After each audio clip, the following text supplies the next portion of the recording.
292장입니다.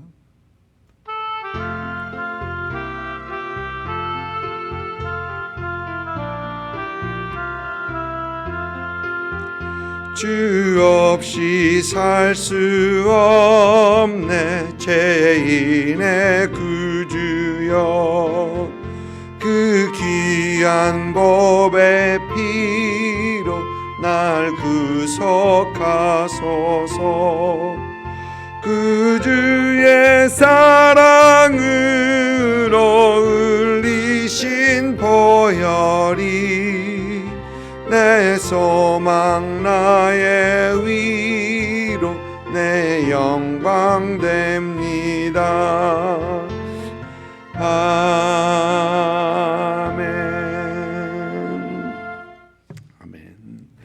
시편 78편 56절부터 72절까지 보겠습니다. 78편 56절부터 72절까지 우리 한 목소리로 같이 읽습니다.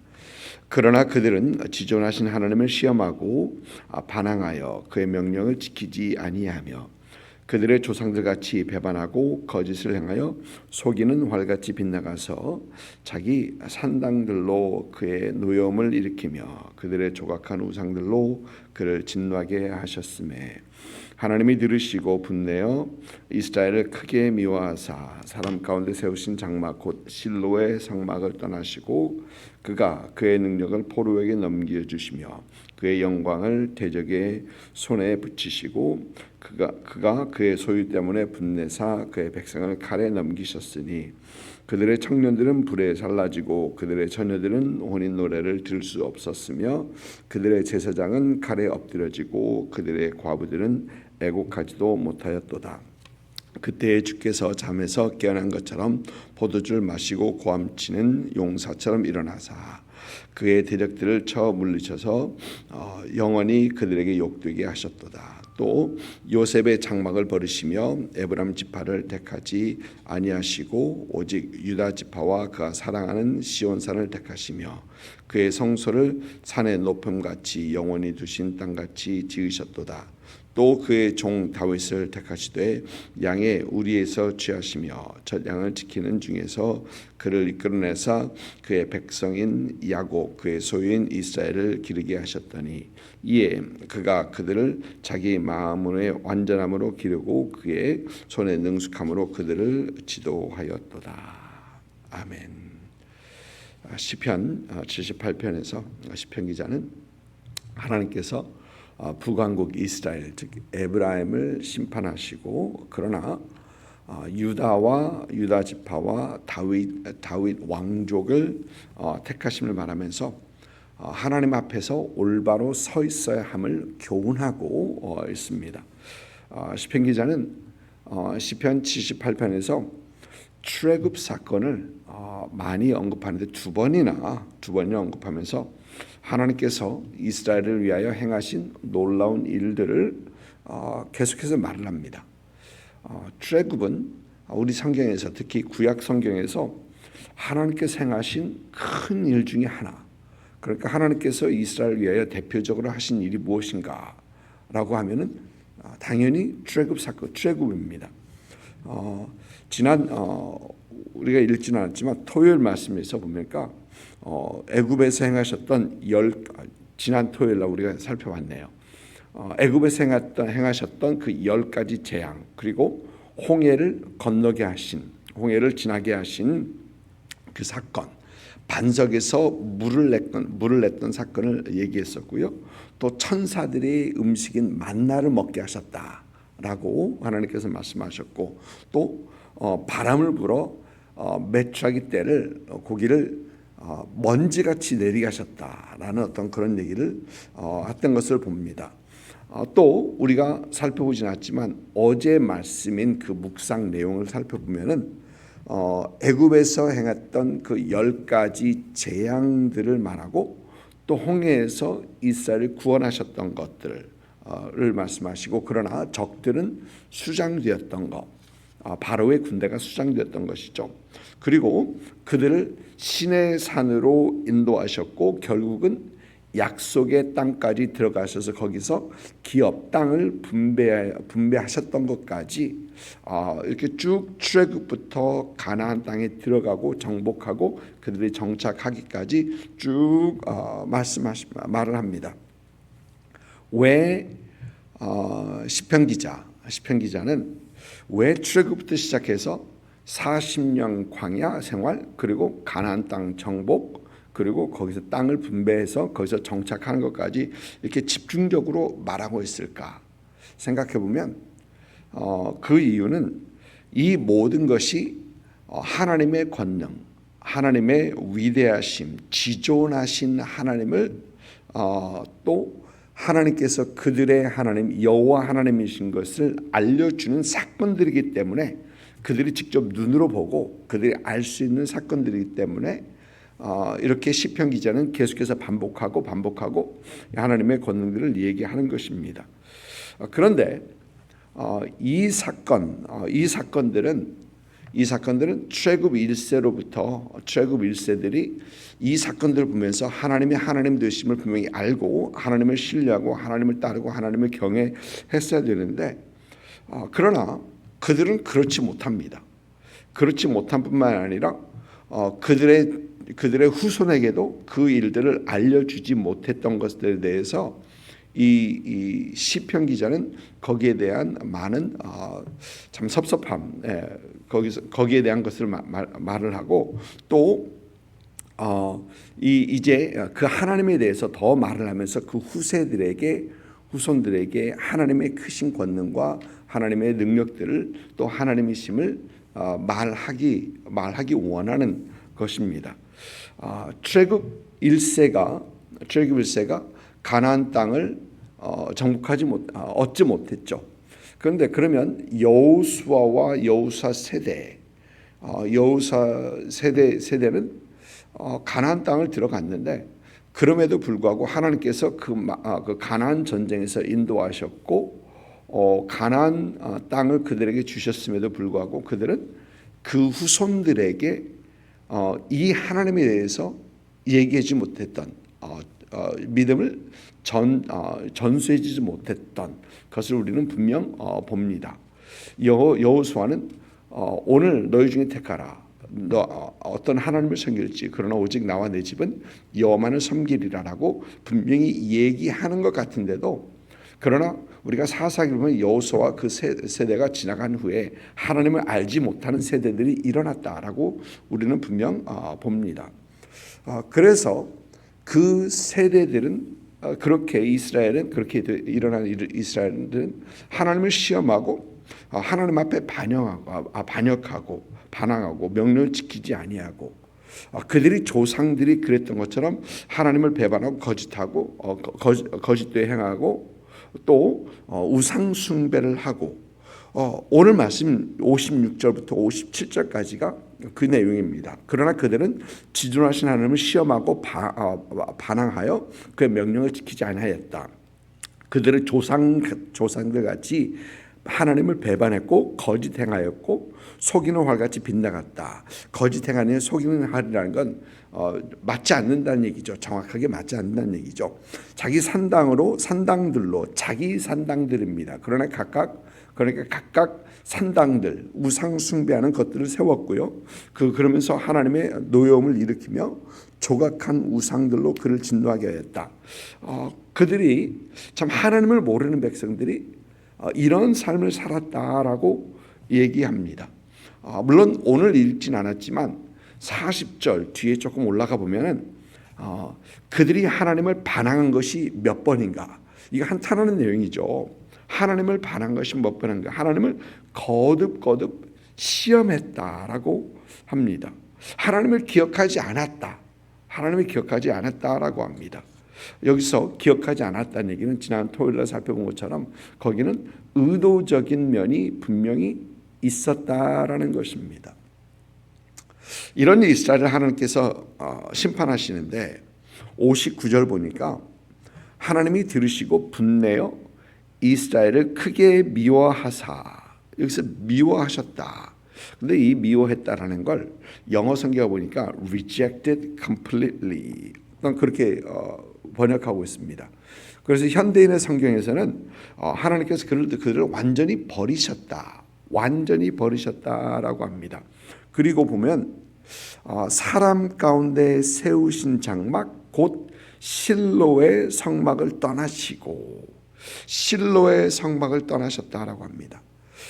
여기서 말하는 실로라는 곳은 이스라엘 북왕국 이스라엘 안에 있는 이 실로는 에브라임 영토, 에브라임 지파가 받았던 그 영토 안에 있는 땅이 그 땅 중에 있는 곳이 실로입니다.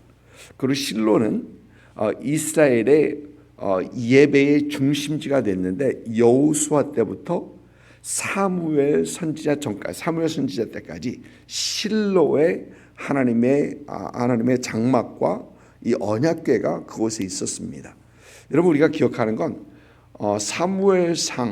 사무엘상에서 그때 제사장이 엘리 제사장이었었죠. 그리고 홈리와 비냐스 이렇게 나오는데 그때 있었던 하나님의 회막이 있었던 곳이 바로 실로였었습니다.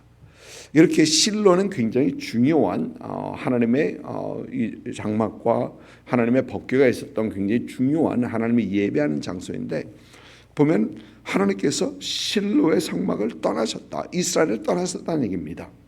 에브라임에서 하나님께서는 그들에게 떠나셨다라는 것입니다. 그리고 그렇게 떠난 이스라엘을 보니까 그때부터 비참해집니다. 60절에 실로의 성막을 떠나시고라고 하면서 61절부터 보면은 그가 그의 능력을 포로에게 넘겨줬다. 그의 영광을 대적의 손에 붙였고 그가 그의 소유일 때 분내사 그의 백성을 칼에 넘기셨다. 청년들은 불사지고 처녀들은 혼 노래를 들을 수 없고 제사장들은 칼에 엎드러지고 과부들은 애도하지도 못하였다. 여기서 제사장들은 칼에 엎드러졌다라는 것은 아마 엘리 제사장의 아들 홈리와 비느하스가 하나님의 법궤를 가지고 전쟁터에 나왔다가 거기서 죽었던 아마 그 사건들을 얘기하고 있을 것입니다. 얘기할 겁니다. 그리고 과부들은 애곡하지도 못하였다는 얘기는 그 정도로 비참해졌다는 얘기죠. 가끔 그런 생각을 봅니다. 만일 한 사람이 어떤 불행을 당하고 거기서 과부를 얘기하니까 남편이 죽었다고 하면은 그러면 그 사람에게 슬픔을 표현할 수 있는 그런 여유가 주어지겠지만 모든 사람들의 남편이 다 죽었다고 하면은 그 슬픔을 표현할 수 있는 여유마저 없을 정도로 그 과한 슬픔, 역격한 어려움이겠다라는 그런 생각을 해봅니다. 모두 다 그렇기 때문에 이건 말도 못할 어떤 그런 굉장히 어려움. 그러니까 지금 과부들이 애도하지 못하였다라는 말이 이 모두 다 극하게 그렇게 그런 상황이 처해 있다라는 것입니다. 그러면 하나님께서는 이스라엘을 완전히 버리시는가? 왜냐하면 이스라엘은 어떤 존재냐면요. 이스라엘은 하나님께서 출애굽시키시고 아브라함에게 약속하셔서 아브라함을 선택하시고 아브라함에게 약속하셔서 하나님께서 출애굽하게 하시고 40년 동안 광야에서 인도하셨고 또 하나님께서는 광야에서 하나님과의 언약을 맺었던 민족이거든요. 또 그들에게 언약대로 가나안 땅으로 인도하게 하시고 가나안 땅을 주셨던 그 하나님이십니다. 하나님께서는 여전히 언약 가운데 계신 하나님이십니다. 그런데 그러면 하나님께서 그들을 완전히 버리셨느냐? 오늘 말씀 계속 읽다 보면은 그게 아니구나. 왜냐하면 하나님께서는 68절 보니까 그의 성소의 산을 높인 같이 영원히 두신 땅같이 지으시고 다윗을 택하시고 양의 우리를 취하시며 저장을 지킨 자에서 그를 이끌어내서 이스라엘을 기르게 하신. 그러니까 하나님께서는 유다 지파와 다윗을 선택해서 하나님께서 그 언약을 이어가시는 겁니다. 하나님께서 이스라엘 완전히 버리지 아니하시고 여전히 보니까 그의 소유인 이스라엘을 기르게 하셨다. 하나님의 소유라고 하십니다. 여전히 하나님께서는 그의 소유라고 하시고 그를 기르시기 원하고 그들을 지도하기 원하시는 것을 우리가 오늘 말씀에서 봅니다. 이스라엘은 하나님을 배신하여도 하나님이 이스라엘을 배신하지 않고 여전히 언약 가운데 계신 그런 하나님이시다.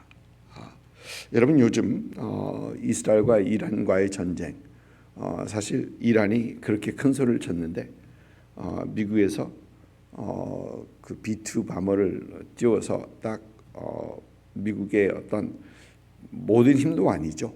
근데 힘을 보여주니까 바로 두 손 들고 카탈 쪽으로 이란이 미사일을 몇 개 쐈는데 그것도 우리가 쏩니다 하고 알려주고 쐈어요. 우리가 쏩니다. 왜냐하면 그건 어떤 그 공격을 받았는데 가만히 있으면 그 정권에 이란 정권에 체면이 안 쓰기 때문에 체면상 쏜 겁니다. 그리고 알려주고 쏘고 그리고 나서 바로 휴전과 종전 그 계약을 맺고 지금 아마 그때 12시간 24시간이면 이제 끝났습니다. 그걸 보면서 하나님께서 보면 이스라엘을 지키신다라는 그런 생각을 안 할 수 없는, 하나님께서 이스라엘 지키시는 걸 안 할 수 없는 어떤 그런 생각을 해봅니다. 하나님께서 이스라엘을 예수 그리스도가 오심으로 하나님께서 이스라엘을 사용하신 것에서 다 끝났는가? 그게 아니라는 거예요. 여전히 하나님께서는 이스라엘을 사랑하고 계신다. 여전히 하나님께서는 그들에게 하시고자 하는, 그들을 통하여 하시고자 하시는 것을 하나님께서는 끝나지 아니하셨다. 물론 우리도 우리도 하나님의 자녀로서 우리도 하나님께서 우리도 자녀 삼으시고 예수 그리스도의 복음을 통해서 자녀 삼으시고 하십니다. 그러면서 이스라엘도 아직 끝나지 않고 이스라엘도 하나님의 자녀 삼으시기 원하시는, 이제 그것을 보면서 이스라엘이 범죄했다고 해서 하나님께서는 여전히 그들과 언약을 어기신 것이 아니라, 깨뜨린 것이 아니라 그들을 여전히 자녀 삼으시고 기르기 원하시는 그런 하나님이심을 보게 됩니다. 오늘 말씀에 보면은 재밌는 모습을 보는데요. 보니까 사람 가운데 세우신 장막, 그 실로의 성막을 떠나시고라고 하는 60절 말씀이 있는가 하면은 68절 말씀 보니까 오직 유다 지파와 그가 사랑하신 시온산을 택하시며 그의 성소를 산의 높음같이 영원히 두신 땅에 지으셨도다. 실로에 있는 사람이 지은 성막과 시온산에 있는 그 성소, 그것을 대조하십니다. 비교하시는 겁니다. 이것은 사람이 지으신 성막을 하나님께서 떠나셨는데 시온에 두신 그 성막을 하나님께서 내가 그를 사랑했다. 또 하나님을 시험하고 하나님을 배반하고 하나님 앞에 반항하는 에브라임이 있는가 하면 완전한 마음으로 하나님을 따르는 그 다윗이 있고 유다 지파가 있다 라고 하면서 그것도 대조하십니다. 거기에서 이 대조를 시키면서 시편 기자는 하나님께서 원하시는 것이 무엇인가, 이게 아니다는 겁니다. 사람으로 세운 그것, 또 하나님을 대적하고 하나님을 반항하고 하나님 앞에 반항하고 하나님을 시험하는 이것이 아니라 하나님께서 원하시는 건 하나님 앞에 온전한 믿음을 가지고 하나님 앞에 순종하며 주님 앞에 세워져 가는 그것임을 하나님께서는 분명히 보여주시는 것입니다. 보니까 하나님께서 원하시는 게 마음의 완전함으로 기르시고, 마음의 완전함이다. 하나님 앞에서 완전한 것을 원하시는 겁니다. 이 완전함은 하나님을 시험하는 것이 아니고 하나님을 대적하고 배반하는 것이 아니라 하나님을 향한 온전한 마음이요, 하나님의 말씀에 대한 순종이요, 하나님의 하나님 되심을 인정하고 하나님과 동행하는 그것이 바로 완전하다. 물론 우리가 하나님 앞에 온전하거나 완벽할 수는 없을 것입니다. 그러나 하나님께서 원하시는 것이 바로 그것임을 오늘 말씀에서 시편 기자는 대조함으로 보여주는 겁니다. 여러분, 하나님께서 원하시는 것이 무엇입니까? 하나님을 향한 믿음입니다. 하나님의 말씀, 믿음 가운데 하나님의 말씀에 순종하는 것이고, 하나님을 하나님이 인정하는 것이고, 하나님과 함께 동행하는 것, 그것을 하나님께서 원하시는 것이다라는 겁니다. 항상 하나님 앞에 이 온전한 마음, 완전함으로 또 믿음과 순종으로 하나님 앞에 더 세워져 가는 그런 여러분 되시기를 주님의 이름으로 축복을 드립니다. 기도하겠습니다.